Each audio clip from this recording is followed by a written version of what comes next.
할렐루야. 또 이렇게 이어서 뵙게 돼서 대단히 반갑고 감사합니다. 여전히 저만 반가운 분위기를. 여러분 이번에 이제 그 자존감에 대한 공부도 하시고 하는 시간이 있어서 참 감사드리는데, 저도 자꾸 떨어지는 게 뭔가 하면 이런 자존감이에요. 이렇게 뭔가 좀 반응이 없으면 내가 뭔가 좀 잘못하는 게 아닐까 막 이렇게 좀 그런 마음이 들기도 하고, 그런 연약함이 우리에게 있습니다. 그런데 이 연약함에 우리를 놔둘 수 없고요. 여러분 자신이 여러분을 제한하고 있는 부분이 여러분을 제한하도록 허락해서는 안 되죠. 왜냐하면 여러분은 예수님이 값주고 사신, 피로 값주고 사신 하나님의 존귀한 사람들이기 때문에 그렇습니다.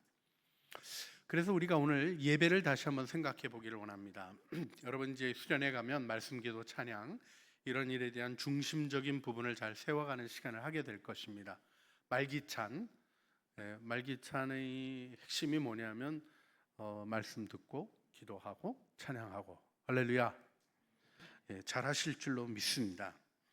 근데요, 조금 오늘은 근본적인 질문을 한번 해봤으면 좋겠어요. 그러니까 내가 말씀 열심히 읽고 잘 연구하고 잘 묵상하고, 그 다음엔 하나님이 기뻐하시는 기도문을 잘 찾아서 기도의 문장들과 표현들과 마음을 담을 것들을 찾아서 기도를 잘 드리고, 그 다음에 참 은혜로운 찬양을 부르면 하나님이 우리의 삶의 예배를 받으시는 거죠. 뒤통수 칠 것 같은 분위기가 느껴지셨는지 벌써 좀 대답이 좀 분명치는 않습니다. 우리가 우리의 삶에서 진실한 노력을 하는 일에 대한 의심이 들 때가 있고요, 흔들릴 때가 있지만 우리가 해야 될 중요한 게 하나 있습니다. 우리 서로에게 그렇게 권면해 주실까요? 기초를 깨지 맙시다. 여러분 건축하는데 좀 잘못 놓여진 건 다시 잡으면 돼요. 그런데요, 건축을 하는 땅을 깨트려 버리면 설 수가 없는 겁니다. 그래서 여러분들이 하나님 안에서 배우고 훈련하고 살아온 일에 대한 부분으로 하나님이 여러분에게 주신 축복을 귀히 여기는 게 참 중요해요. 그 기초를 깨지 않는 게 지혜인데요, 기초를 깨지 않으려면 무엇이 필요하냐면 그 기초가 얼마나 튼튼하고 견고한지에 대한 확신이 있어야 됩니다. 돌멩이 놓다가 몇 개 더 놓으면 이 기초 무너지겠는데 싶으면 건축을 진행할 수 없는 거죠. 그래서 오늘 우리들이 하나님을 만나는 일에 있는 가장 중심적인 예배에 대한 질문을 예배에 대한 질문을 하나님께 드리고 우리 자신에게 하고 우리가 그 답을 찾아가는 시간 주님 안에서 가져보기를 원합니다. 예배는 무엇이죠? 제가 여러분에게 여러분이 드리는 예배는 무엇입니까? 하고 물으면 여러분 뭐라고 대답하실래요? 잠깐 시간을 드리겠습니다. 대답할 기회는 안 드리겠습니다. 그런데 생각할 기회를 드리겠습니다. 예배는 무엇입니까? 우리는 예배 생각할 때 무엇을 우선적으로 생각하나? 그러니까 오늘 오후 찬양 예배, 찬양 예배가 아니라 우리 오후 2시 우리 4부 예배 드리러 여러분 나오셨습니다. 할렐루야. 이 예배를 드릴 때 가장 먼저 생각한 건 뭐였어요? 이런 때는 홍기영 목사님이 말씀 전하러 오셔서 그걸 먼저 생각했습니다. 이런 살짝 아부 정도는 해주셔야 전하는 저도 힘이 나지 않을까 하는 생각을 해보는데 그게 사실이 아니죠. 그건 진실일 수 없습니다. 여러분, 왜 제가 이 얘기를 하냐면 저는 사실 설교에 목숨 걸고 사는 사람입니다. 그건 제 부르심이기 때문에 그래요. 그렇지만 여러분, 예배의 중심이 설교냐? 글쎄요. 설교 말씀을 통하여 하나님의 음성을 듣는 일이 여러분 안에 일어나기를 전 간절히 기도하고 사모합니다. 하지만 예배의 핵심은 그 일에 있지 않습니다. 우리 정전사님 찬양 인도할 때마다 제가 너무 이렇게 마음이 은혜가 되고 또 진실하게 주님을 바라보며 나가며 찬양하는 여러분들의 모습이 참 감사하고, 요즘은 이 앞쪽에서 예배 드리시는 분들이 아주 싱싱하게 아주 특별히 활기차게 찬양을 드려서 뒤에서 바라보는 제 마음이 아주 감동이 있습니다. 할렐루야. 너무 좋아요. 그런데요, 감격해서 드리는 그 찬양이 예배의 본질인가? 조금 질문을 하게 되는 부분이 있습니다. 정말 예배의 본질은 무엇입니까? 우리가 이렇게 말씀을 듣고 찬양하는 일은 너무나 중요한 일이긴 하지만, 그런데 이것은 예배를 드리며 우리가 얻게 되는 은혜이지 이것을 위하여 예배하는 건 아닙니다. 그렇죠. 좋은 설교 들으려고 예배하는 게 아니에요. 찬양하면서 은혜 받으려고 예배하는 게 아니에요. 예배는 어디서 시작되는 것입니까? 여러분, 우리가 특별히 여러분들이 장로교회 개신교인들입니다. 혹시 친척들이 있어서 다른 우리 교회 기독교회들 성공회 가도 분위기가 좀 다르죠. 또 루터란 가서 예배 드려도 좀 분위기가 달라요. 그런가 하면 로마 캐톨릭 가서 예배 드리면요 조금 또 분위기가 다르고, 저는 좀 살짝 거북한 것들도 나타나기 시작합니다. 정교회 예배는 그래도 우리나라나 미국 쪽은 좀 짧기는 해도요, 보통 다른 나라 예배들이 보통 3시간, 그것도 앉지 않고 서서 정말 저는 개신교 목사인 게 정말 감사해요. 근데 그분들이 딴 게 아니에요. 하나님의 임재 앞에 어떻게 앉을 수 있냐 이거예요.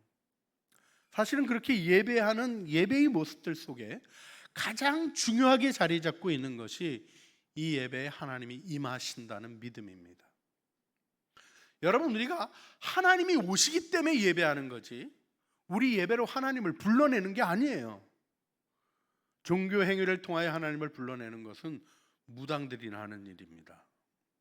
무당은 신을 부르잖아요. 그래서 신 임했다고 막 이렇게 방울이 떨리기 시작하고 그러면 이제 임했다면 그놈의 방울 확 뺏어버리고 싶을 때가 참 많습니다.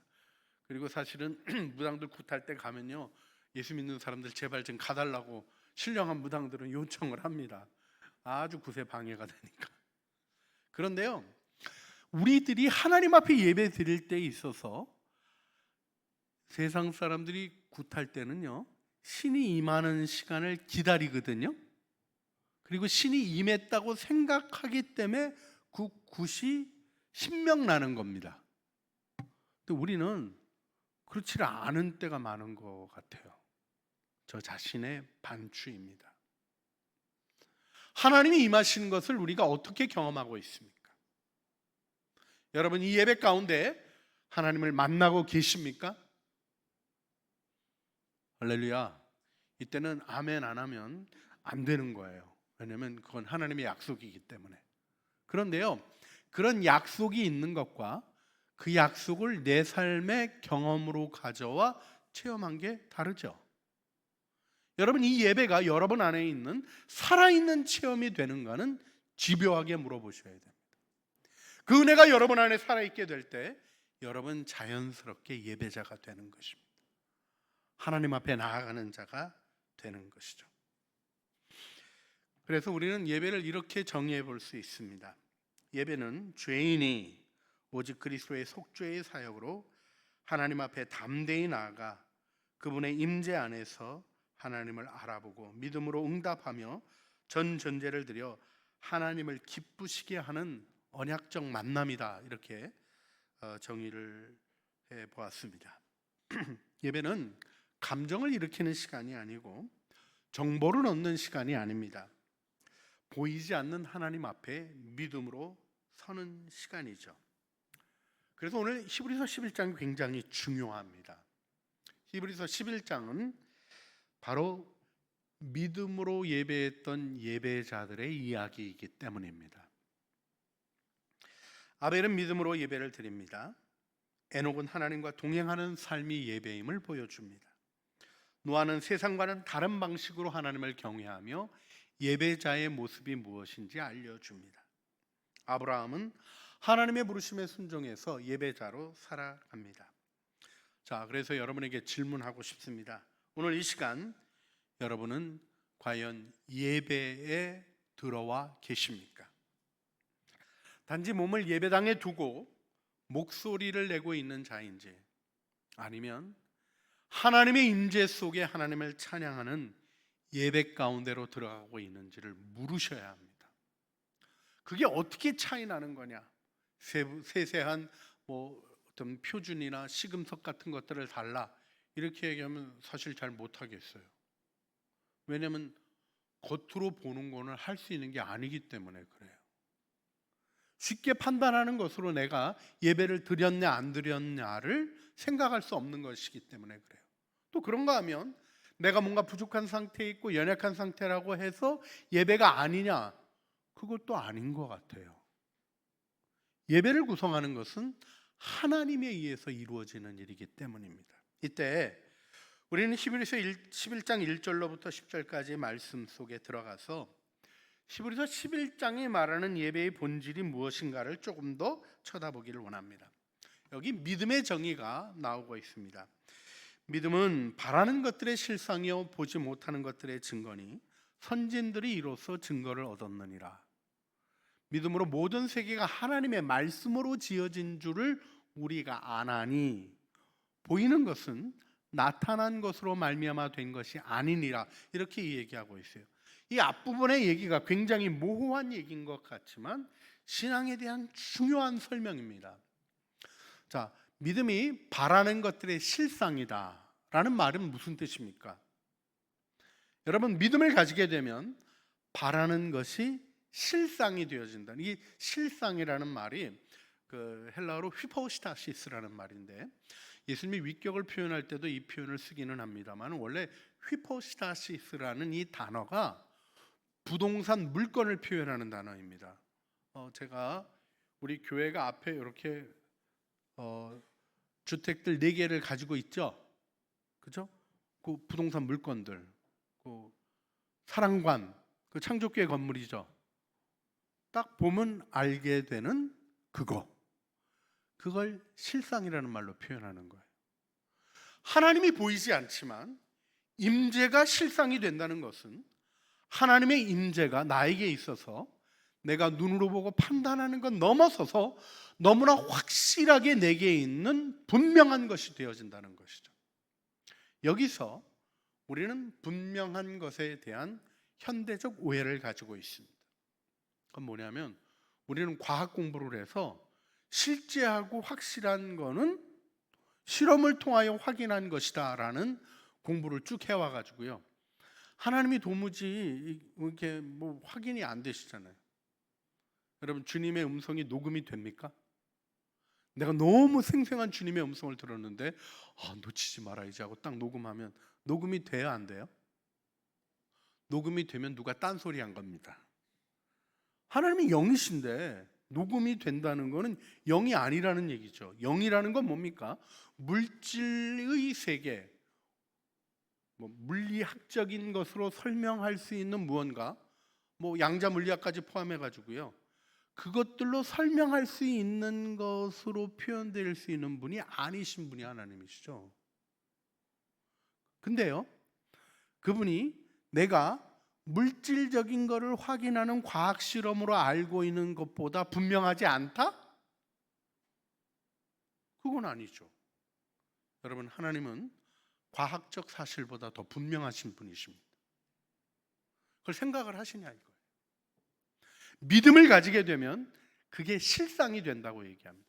그리고 뭐라고 얘기하고 있어요? 믿음은 바라는 것들의 실상이요, 그 다음에 보이지 않는 것들의 뭐라고요? 증거라고 얘기하고 있죠. 엘렌코스라는 이 단어가, 이게 이제 증거라는 말이 엘렌코스라는 이 단어인데, 이 엘렌코스라는 단어가 어떤 거냐면 이런 뜻이 있어요. 증거, 내적 확신, 그런 뜻만 있는 게 아니라 교정이라는 뜻도 있습니다. 이게 무슨 얘기냐면 그걸 보고 생각이 바뀐다는 거예요. 너무 분명한 것이기 때문에. 신앙의 경험이라는 것은 하나님을 막연하게 생각하는 것이 아니라 예배 가운데 하나님을 경험하고 나면 내 생각이 바뀌는 겁니다. 내 감정이 바뀌는 겁니다. 왜요?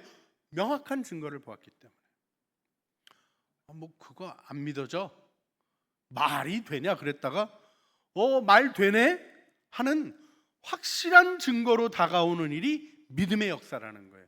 여러분이 믿음의 효험이 여러분 안에 살아있는 예배를 드리나를 그래서 집요하게 질문하셔야 된다는 겁니다. 내가 믿음을 가지고 나가는 것이 무엇인가를 배워야 되는 이유가 거기 있고, 이 믿음으로 살아가는 삶은 소위 세상의 과학 실험보다 더 분명한 믿음의 실험을 통하여 하나님이 우리의 삶에 함께 계심을 알아가는 내적 확신, 자기 안의 증거라고 표현합니다. 남이 암만 부인하려고 해도 지워지지 않는 명확한 의식으로 있게 된다는 거죠. 그래서 종교개혁자들은 믿음을 세 가지 단어로 표현했는데, 이게 노티시아, 지식이라고 표현했어요. 불변의 지식, 너무나 명확한 진리의 지식이라고 얘기했어요. 그런가 하면 피두키아, 신뢰라는 말로 표현했어요. 하나님께 탁 맡길 수 있는 거예요. 여러분 믿음을 가지게 되면, 믿음을 경험한다는 게 뭐냐면 처음부터 막 탁 맡기고 주의 뜻대로 다 될 줄 믿습니다. 어떤 사람은요 믿음이라는 게 허황된 자기 얘기하고 헷갈리는 분들이 있어요. 그냥 하고 싶은 얘기하고 난 믿습니다 그러고 얘기하는데, 믿습니다 할 때 믿습니다 하고 그걸 강조를 해요. 왜 그렇게 강조하나 봤더니 안 믿어져서 그러시더라고요. 근데 분명한 게 있어요. 피두키아라고 표현했던 신뢰, 명확한 것보다 더 중요한 신뢰. 나는 실수하더라도 그분은 실수하지 않으시고, 나는 실패할지언정 하나님은 내 삶에 결코 실패하지 않으신다는 그분의 능력 안에서 하나님을 아는 의식은 우리로 하여금 하나님을 신뢰하게 합니다. 그리고 아센수스라는 표현을 썼어요. 아센수스라는 게 어떤 의미냐면 설득 이렇게 설복 이렇게 번역이 돼요. 내가 보니까 난 믿은 게 내가 믿은 게 아니라 하나님이 나를 설득하신 거다. 그 얘기는 뭡니까? 내가 알고 있는 지식, 내가 알고 있는 무언가를 내가 확실하게 붙들었다가 아니라 하나님으로 말미암아 무언가 생겨진 증거와 지식이 있는 상태에 이르게 된 것을 믿음이라고 얘기하는 거죠. 여러분, 믿음의 증거를 가진 자를 증인이라고 하는 겁니다. 여러분, 우리가 이 일을 왜 중요하게 생각해야 되냐면, 초대교회의 증거는 바로 이 믿음의 증언으로 이루어졌기 때문에 그래요. 여러분, 예수님을 증언하는 일, 우리가 전도한다 이렇게 얘기하잖아요. 그런데요, 증인이 된다라는 이 말이요, 사실은 순교자가 된다라는 말하고 똑같아요. 마르투레인이라는 이 단어가 영어로 마틀, 순교자라는 말이 여기서 나왔습니다. 이건 목숨을 거는 얘기예요. 목숨을 건다는 게 뭐냐면, 나는 묵상에 목숨을 걸겠다 이렇게 하고도 묵상 안 하시는 일은 없으시겠습니다만, 저는 그런 실패를 했던 경험, 나 죽어도 한다 그랬다가 살아있는데도 묵상 안 한 아침을 맞이하고 저녁이 돼가지고 묵상 안 한 것을 인간이 이래도 되는 건가 이런 고민하고 그랬던 시절이 있었던 기억이 있습니다.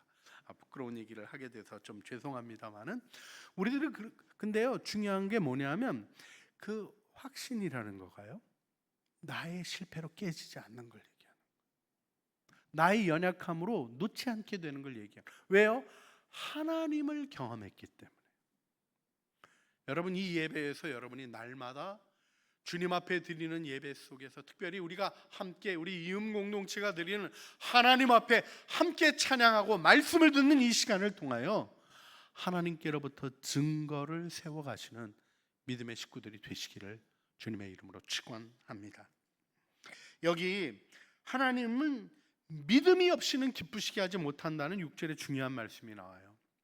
믿음이 없이는 하나님을 기쁘시게 하지 못하나니, 하나님께 나아가는 자는 두 가지를 요청하고 있습니다. 반드시 그가 계신 것을 믿어야 하고, 두 번째, 그가 자기를 찾는 자들에게 상 주시는 이심을 믿어야 한다는 것이죠. 저는 근데 한동안 무슨 상은 무슨 상, 그냥 예배 드리면 돼, 예배 드리는 거가 본분이다, 뭐 이런 생각을 했던 적이 있었어요. 근데 여러분, 주님 앞에 나가면 주님이 뭐 주시는 거 아세요? 이게 받아 먹어봐야 아는 겁니다. 주님이 여러분에게 기쁨도 주시고요, 치유도 주시고요, 마음의 회복도 주시고요, 이 예배를 통하여 여러분을 만나 주시는 터치를 하셔요. 여러분, 하나님이 임하셨는데 아무 일도 일어나지 않았다, 그것처럼 놀라운 기적이 있을 수 있을까요? 전능하신 하나님이 죄인인 내 삶에 오셨는데 아무 일도 일어나지 않았다, 그건 정말 기적 가운데도 그런 기적은 없을 거예요. 하나님이 살아계시기 때문에 여러분 안에서 일을 하십니다. 문제는 뭘까요? 우리가 믿음을 따라 우리의 마음으로 움직이고 하나님을 경험하는 일을 제대로 하고 있는가를 점검하지 않아서 그래요. 그냥 끝나고 뭐가 남았나, 이런 것만 생각할 때가 많이 있어요. 물론 끝나고 남는 게 중요하죠. 그렇죠? 예배 드리고 나서 아무런 결심도 하지 않았다, 예배 드리고 나서 아무런 느낌도 없었다, 예배를 드린 거하고 안 드린 거하고 별로 차이가 없다, 좀 슬프잖아요. 그런데요, 우리들이 삶의 경험에 있어서는요, 어떤 때 아침 묵상에서 하나님을 만나는 깊은 감동이 없는 날도 있으신가요? 날마다 성경 읽을 때마다 놀라가지고 아침 묵상만 하고 나면 엄마가 무슨 일 있었니? 무슨 좋은 일이 있어서 이렇게 얼굴이 밝아졌니? 이렇게 경험하십니까? 그렇게 되시기를 간절히 바랍니다. 여러분, 그런 일도 사모하는 게 필요해요. 근데요, 우리는 때로 아무 일도 일어나지 않은 것 같은 그런 경험들을 합니다. 그럼에도 불구하고요, 신앙의 고백은 무엇입니까? 아무 일도 일어나지 않았는데 위대한 일이 진행되는 걸 결국 보게 되는 거예요. 하나님이 내 마음을 감동해가지고 막 내가 미칠 듯이 기쁜 은혜 가운데로 들어가는 일이 있는 예배 사모하십니까? 좀 사모하시라니까요. 그리고 그 일을 기대하시라니까요. 나는 예배 망칠 거야, 이렇게 준비된 사람처럼, 예배 망치기로 아주 결심한 사람처럼 예배 드리고, 뭐 오늘 뭐 무슨 일이 있으면 있겠어, 목사님 또 그냥 뭐 얘기 혼자 하다가 가겠지, 그리고 그 다음에 우리 정주영 전도사님 늘 혼자 흥분하더라, 뭐 이러고 그냥 그냥 끝내버리고, 이러면 안 되죠, 그렇죠? 예, 전도사님만 제가 지금 이렇게 자꾸 괴롭히는 것 같아서. 근데요, 여러분, 무언가 기대하는 일이 중요하지만 기대가 꼭 채워집니까? 기도의 응답을 바라고 기도하는 거지, 기도할 때 응답하시거나 말거나 뭐 그냥 합니다, 이건 기도가 아니죠. 정직한 마음의 기도는 뭡니까? 소원을 가지고 하는 일이에요. 근데 여러분, 여러분이 하는 기도 중에 과연 얼마만큼 하나님의 응답을 받습니까? 여러분이 생각한 대로 응답받지 못하죠. 그러나 하나님은 우리가 감각하지 못하는 그 순간도 우리와 함께 하시는 일을 통하여 우리가 돌아보면 놀라는 일이 있게 되잖아요. 어쩌면 이렇게 인도하셨나. 여러분, 이 경험이 있는 것을 믿음의 삶이라고 표현하는 거예요. 그럼 믿음은 어떤 것입니까? 우리가 믿는다고 할 때 하는 일이 도대체 뭐죠? 첫째는 하나님을 인정하는 걸 믿음이라 그럽니다. 그래서 믿음의 첫 단계는 하나님이 하시는 일을 수용하는 거예요. 여러분, 예수님 처음 믿을 때 예수님이 십자가에서 나를 위하여 죽으시고 부활하신 것을 믿어야 합니다라는 말의 뜻이 뭐예요? 어떻게 하라는 겁니까? 여러분, 예수님 처음 믿을 때부터, 십자가 얘기 처음 믿을 때부터 십자가의 은혜가 막 물밀듯이 밀려오고 부활의 능력이 막 감격스럽고 그래가지고 십자가와 부활을 믿었습니까? 그러신 분 있으면 꼭 저 말씀해 주시고, 그분은 특별한 은혜를 받으신 분이기 때문에 이 시대에 하나님의 사명자로 서야 할 분이기 때문에 무조건 신학교 밀어넣어서 하나님이 뭔가를 일하게 하시는 일에 좀 더 쓰여져야 될 분인 줄 압니다. 그런 유별난 경험을 모두가 하게 되는 게 아니에요. 보통은 어떤 겁니까? 주님이 예수님이라는 분이 나 위에 좋은 일 하셨대. 내 죄를 용서하셨대도 제대로 못 깨달아요. 내가 죄인인 것도 잘 모르겠는데요. 제가 전도하다가 할아버지한테 한번 된통 당했던 일이 늘 기억나는 게 있습니다. 할아버지한테 전도하면서 할아버지 우리는 죄인입니다. 그랬더니 그치 죄인이지 하고 너무 금방 수용을 하시는 거예요. 그래가지고 제가 그 할아버지한테 좀 거친 질문을 드렸어요. 근데 할아버지 무슨 죄 지셨어요? 그랬더니 이 할아버지가 나를 탁 쳐다보는 게 사는 게 죄지 이렇게 대답하셨어요. 그분이 우리가 생각하는 죄를 의식한 게 아니죠. 여러분 우리가 죄를 깨닫는다 하는 것도 굉장히 단계적으로 깊어지는 은혜 속에 알게 되는 거지 처음엔 모르는 거예요. 근데 뭐를 듣는 거예요? 그분이 내 죄 용서하셨다라는 조금 모호한 얘기를 듣는데 그 얘기가 마음에 와닿는 부분이 있는 거죠. 와닿는 게 뭐 깊이 와가지고 이런 거 아니라 거기에 마음을 열게 되잖아요. 열게 되면 뭐를 하는 거예요? 수용을 하는 거예요. 예수님이 십자가에서 나를 위하여 죽으셨다는 진리를 그게 사실은 여러분 상식적으로 생각하면 말이 되나요? 안 되나요? 여러분 2000년 전에 살았던 나사렛의 젊은 랍비가 여러분 위해서 죽었다는 걸 믿는 게 기적인 거 아세요? 2000년 전에 나사렛 알긴 아십니까? 그 먼 시절에 그것도 거리도 멀어서 나사렛 그러면 뭐 우리 무슨 생각나는 게 하나도 없잖아요. 저 성지순례 해가지고 그 옆에 있는 동네 세포리스까지 열심히 돌아다니면 나사렛을 그냥 돌아다녀서 나사렛 그러면 뭐 예수님 그 저기 뭐예요 마리아한테 수태고지했던 성당 생각나고 뭐 이런 거 생각나지 예수님이 거느렸던 거 잘 모르겠어요. 나사렛 마을이라는 데 가서 그 당시의 삶에 대한 얘기도 듣고 보고 뭐 물건들도 열심히 보고 또 관심 있어서 쳐다보고 외우고 찍고 뭐 이랬어도요 나사렛은 제 동네가 아닙니다. 근데요 그분을 여러분이 지금 믿잖아요. 그렇죠? 예수 믿으시죠? 이게 믿음이잖아요. 그 믿음이 첫 출발이 뭐냐고요? 내가 이해할 수 있는 것도 아니고 파악하는 것도 아니지만 하나님이 하셨다는 일을 내가 수용한 거죠. 그리고는 어떤 일이 일어나는 겁니까? 놀라는 일이 일어나게 되는 거죠. 그걸 C.S. 루이스 같은 경우에는 예기치 못한 기쁨 뭐 이런 걸로 표현을 했어요. 마지 못해서 예수님을 영접한 거예요. C.S. 루이스가 워낙 똑똑한 사람이거든요. 인문학 쪽으로 쭉 공부했던 사람이고 실력도 대단하잖아요. 어느 날 예수님을 믿는 것 말고는 길이 없다라는 너무나 명확한 진리 앞에 서게 된 거예요. 그래서 그냥 마지 못해서 자기가 지적으로 항복하고 항복도요 완전히 주님께 내 삶 드립니다 이게 아니야. 아이고 뭐 뵐 수가 없네. 그러고 예수님을 영접한 거예요. 그리고 나서 자신이 경험한 게 뭡니까? 생각지 못하게 밀려오는 은혜들을 경험하게 된 거죠. 여러분 이게 중요합니다. 여러분이 완벽해서 예배를 드리고 완벽하기 때문에 믿음의 예배를 드리는 건 아닙니다. 그런데 믿음으로 드린다는 건 무엇입니까? 하나님이 하시는 일을 받아들이는 것. 임하신다니까 임하시는 줄 알고 예배 드리는 거예요. 그때 임재하시는 주님을 체험하게 되는 것입니다. 그 체험이 명확한 때도 있고 그렇지 않은 때도 있어요. 그러나 그 예배가 여러분의 삶을 바꾸어가는 것을 경험하시게 되는 거죠. 여기서 아벨이 우리에게 보여준 것은 무엇입니까? 더 나은 제사라고 표현되는 하나님 앞에 드려지는 헌신입니다. 이게 믿음의 행위로 나오는 성장들이에요.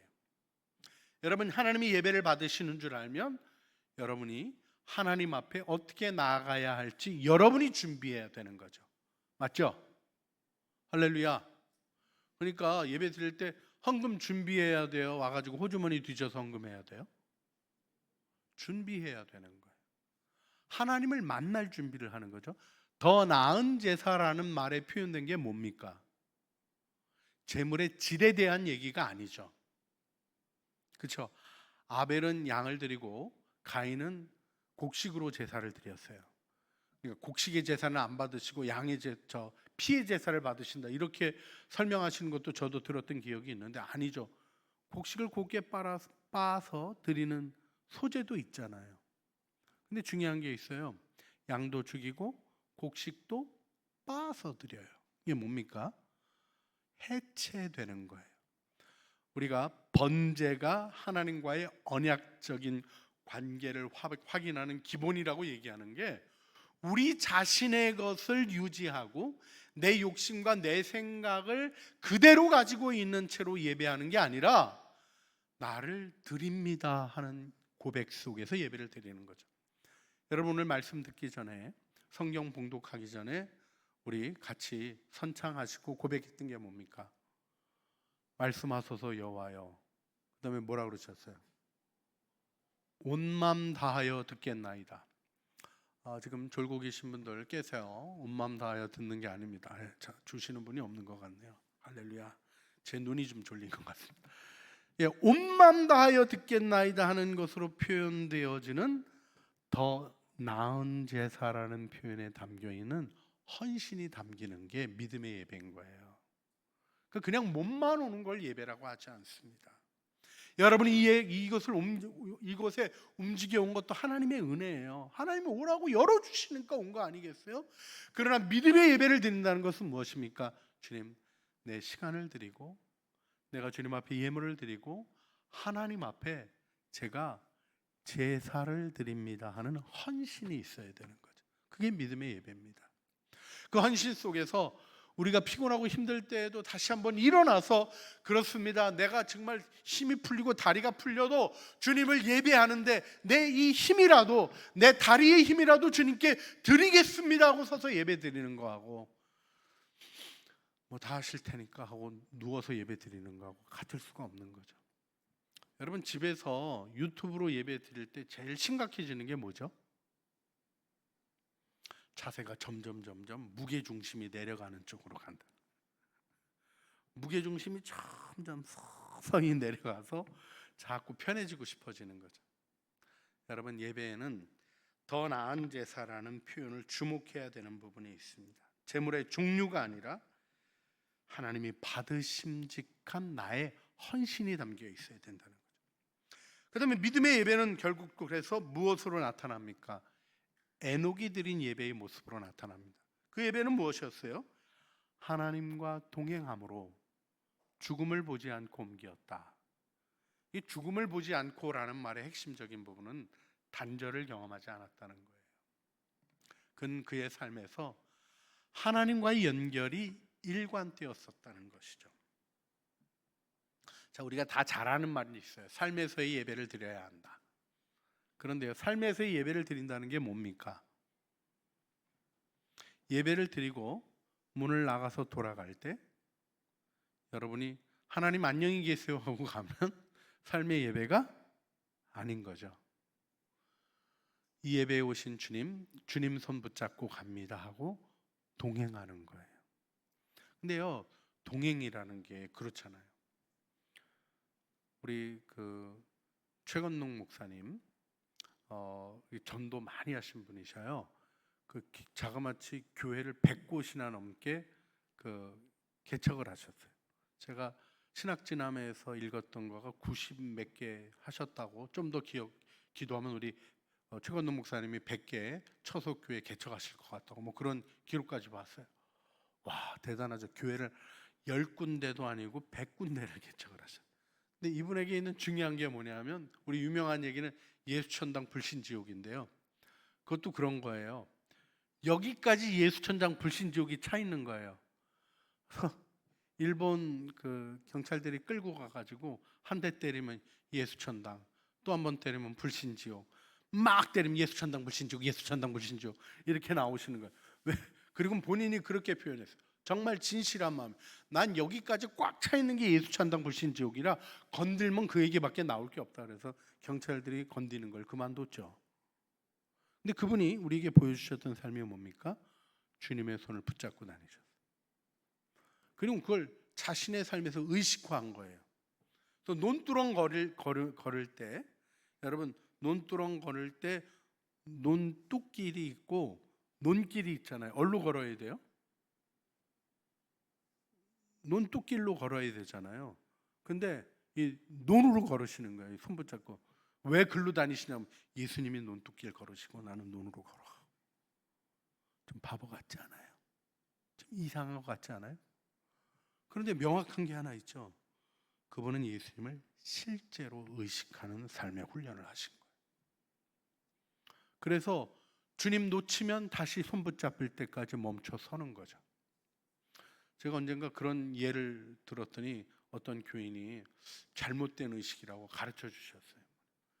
길 건너다가 예수님을 놓치면 거기서 다시 예수님 손 붙잡을 때까지 기도하고 다시 걸어가야 된다고.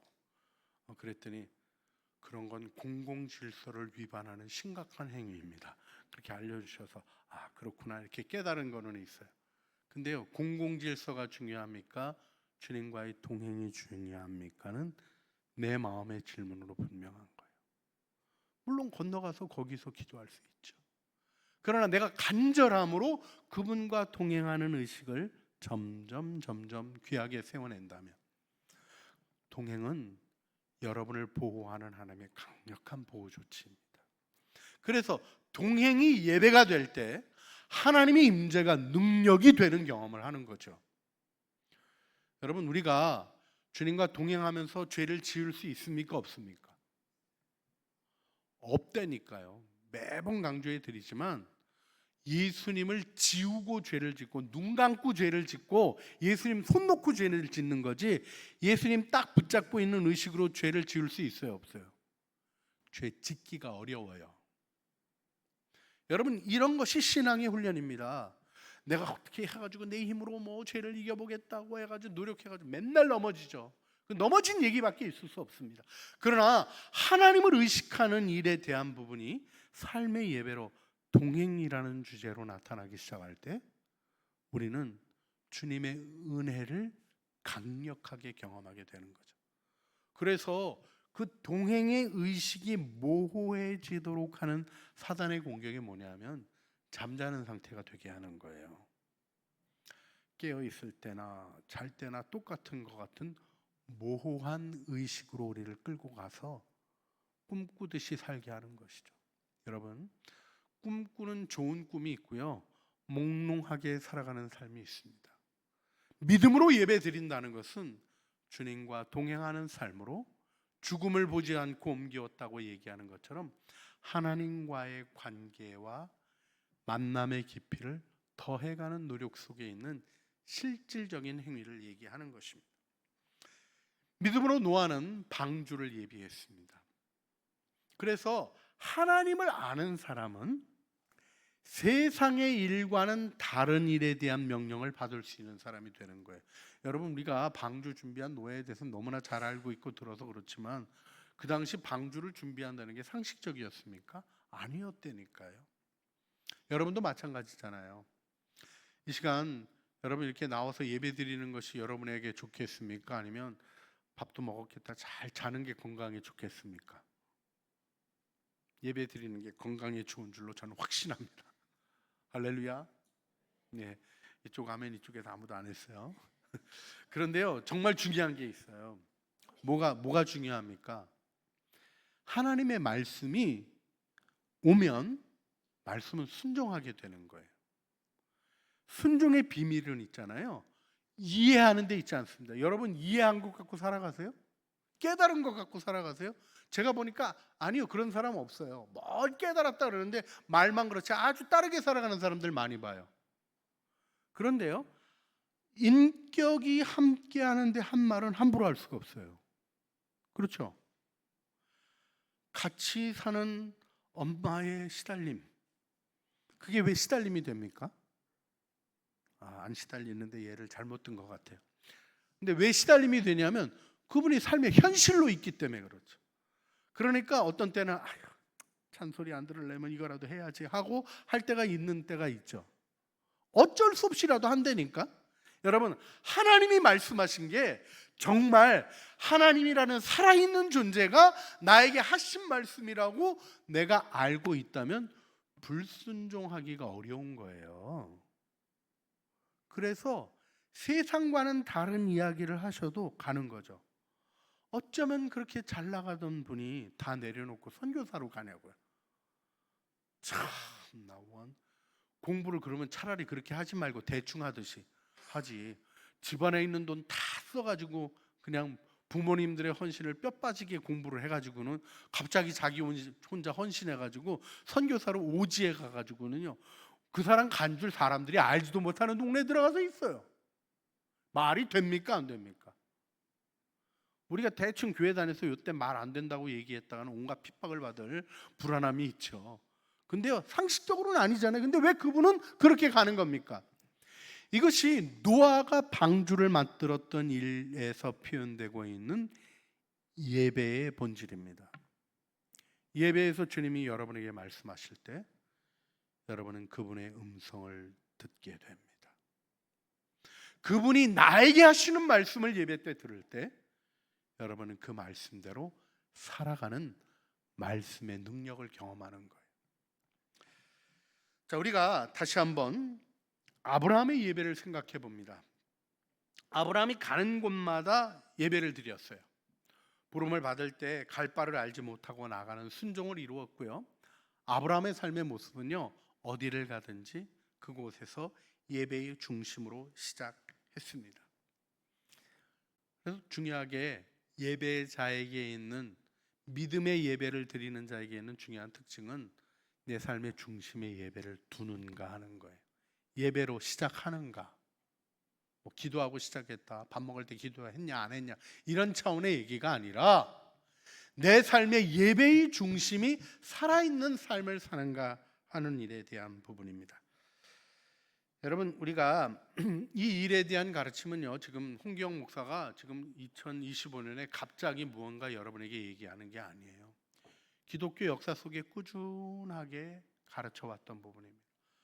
아우구스티누스도 고백록에서 믿음은 보이지 않는 실제를 바라보는 눈이라고 표현했어요.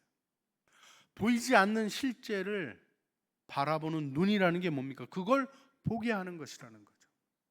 여러분, 여기서 이 일이 어떻게 가능한가에 대한 부분을 오늘 집중적으로 생각하며 마무리를 하려고 합니다. 다름이 아니라 우리에게 약속하신 성령 충만을 받아야 되는 겁니다. 이게 인간의 노력으로 어려운 거예요. 근데요, 성령 충만은 또 어떻게 받는 겁니까? 나무 뿌리 몇 개 뽑고 받는 게 아니에요. 가서 나무 뿌리 뽑아보려 그래 보세요. 잘 안 뽑혀요. 뽑다가 허리 다친 사람 많습니다. 그거 뽑으면 성령 받는다 그래서 확 뽑아버리려다가 여러분 나무 뿌리가 앵간해서 이렇게 손에 잡히는 소나무 뿌리 뽑으려다가 크게 다치십니다. 이게 많이 흔들어야 돼요. 이게 하루 이틀 흔들면 안 돼요. 거의 이놈이 죽도록 흔들어 놓고 그래도 안 뽑아져요.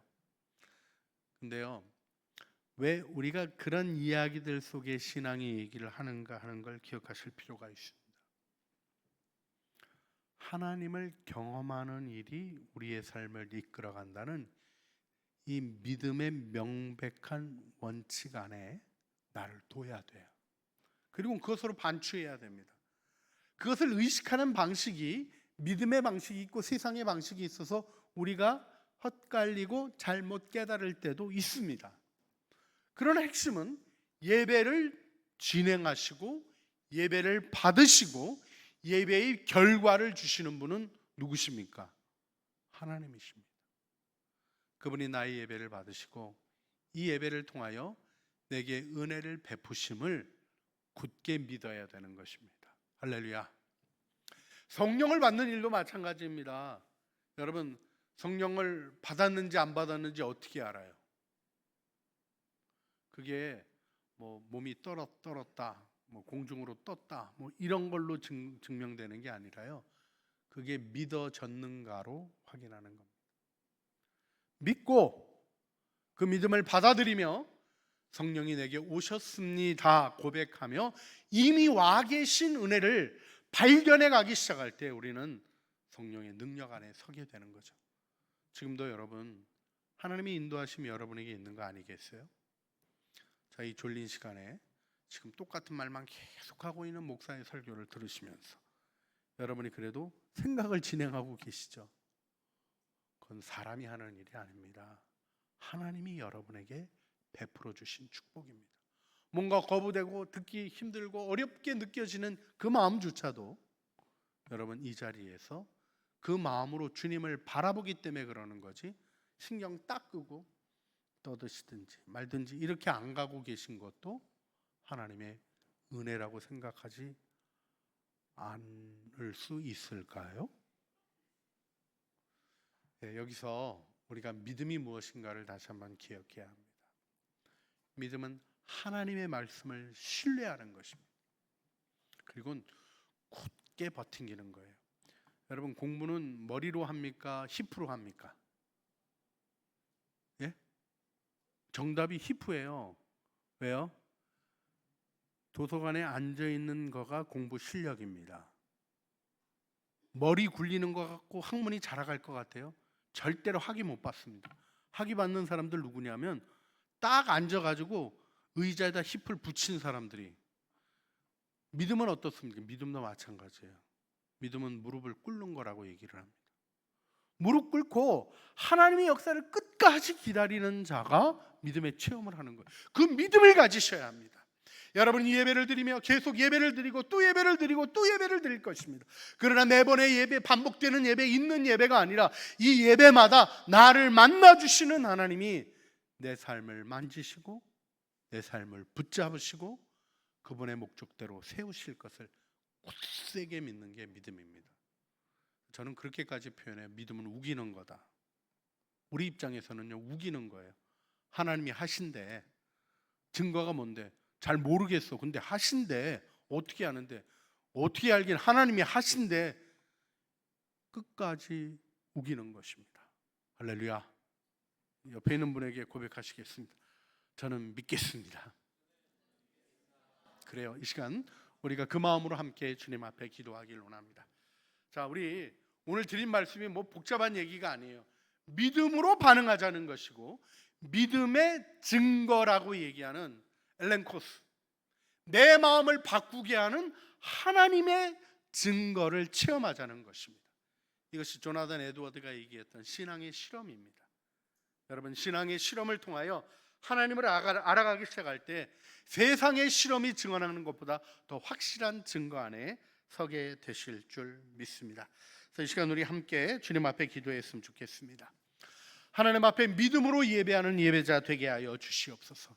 우리가 수련의 시간 나가고 주님 앞에 은혜를 기다리며 준비하는 이 모든 과정 속에서도 하나님을 믿는 믿음을 의지하게 하여 주시고, 다른 것이 아니라 오직 믿음으로 그 약속을 믿고 나가는 믿음 속에 하나님을 경험하는 신앙의 증거들이 우리 안에 나타나게 하여 주시고, 삶의 모든 순간이 그래서 하나님의 증거가 나타나는 동행의 예배가 되게 하여 주시옵소서. 우리 간절한 마음으로 주여 한번 부르짖어 주님 앞에 기도하시겠습니다. 주여, 우리의 기도를 들으시고 우리의 기도에 응답하시는 주님, 오늘도 저희들을 불러주시고 하나님 앞에 서게 하심을 감사드립니다. 하나님이 기뻐하시는 믿음의 예배를 드리게 하여 주시옵소서. 하나님 믿음으로 예배하는 법을 가르쳐 주시고, 이 예배의 결실들을 우리 안에 누려가는 예배의 증거들이 우리의 마음을 바꾸고 우리의 삶을 바꾸는 하나님의 증거들이 우리의 삶에서 끊임없이 일어나게 하여 주시기를 원합니다.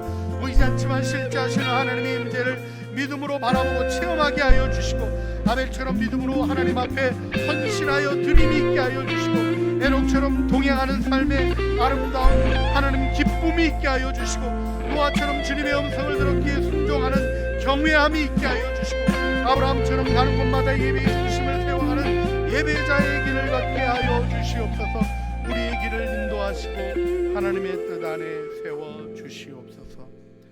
주님, 오늘도 주님의 말씀 앞에 우리를 세우시고 보이지 않지만 실제 하시는 하나님의 임재를 믿음으로 누리게 하여 주시옵소서.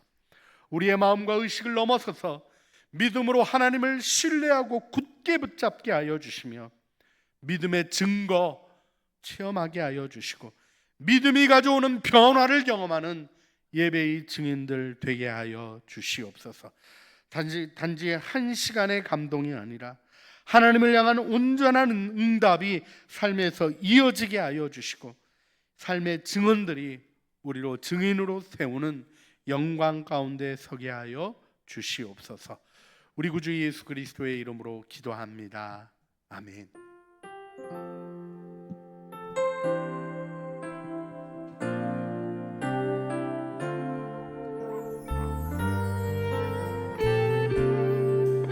함께 찬양합시다. 나 주님의 기쁨 되기 원하네. 내 마음을 새롭게 하소서. 새 부대가 되게 하여 주사. 주님의 빛 비추게 하소서. 나 주님의 기쁨 되기 원하네. 내 마음을 새롭게 하소서. 새 무대가 되게 하여 주사. 주님의 빛 비추게 하소서. 내가 원하는 한 가지, 주님의 기쁨이 되는 것. 내가 원하는 한 가지, 주님의 기쁨이 되는 것. 그 자리에서 함께 일어나 찬양합시다. 겸손히 내 마음 드립니다. 나의 모든 것 받으소서. 나의 맘 깨끗게 씻어주사. 주의 길로 행하게 하소서. 내가 원하는 한 가지, 주님의 기쁨이 되는 것. 내가 원하는 한 가지, 주님의 기쁨이 되는 것. 내가 원하는 한 가지, 주님의 기쁨이 되는 것. 내가 원하는 한 가지, 주님의 기쁨이 되는 것.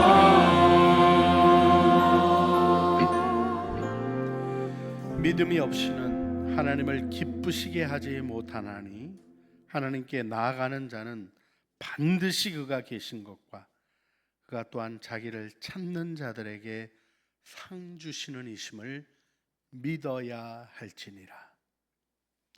이제는 우리 주 예수 그리스도의 은혜와 아버지 하나님의 사랑하심과 성령 하나님의 교통하심이 오직 믿음으로 주님 앞에 나아가 믿음으로 예배하고 상 주시는 주님을 믿으며 그 믿음의 증거들을 경험하기를 소원하는 사랑하는 주의 자녀들 머리머리 위에와 은혜로 주신 가족 식구들 가운데 살아가는 삶의 모든 순간들 위에 믿음으로 내딛는 모든 걸음걸음이 펼쳐지는 영광스러운 주님의 나라의 전진 위에 이제와 영원 무궁토록 함께 있어지기를 간절히 축원하옵나이다. 아멘.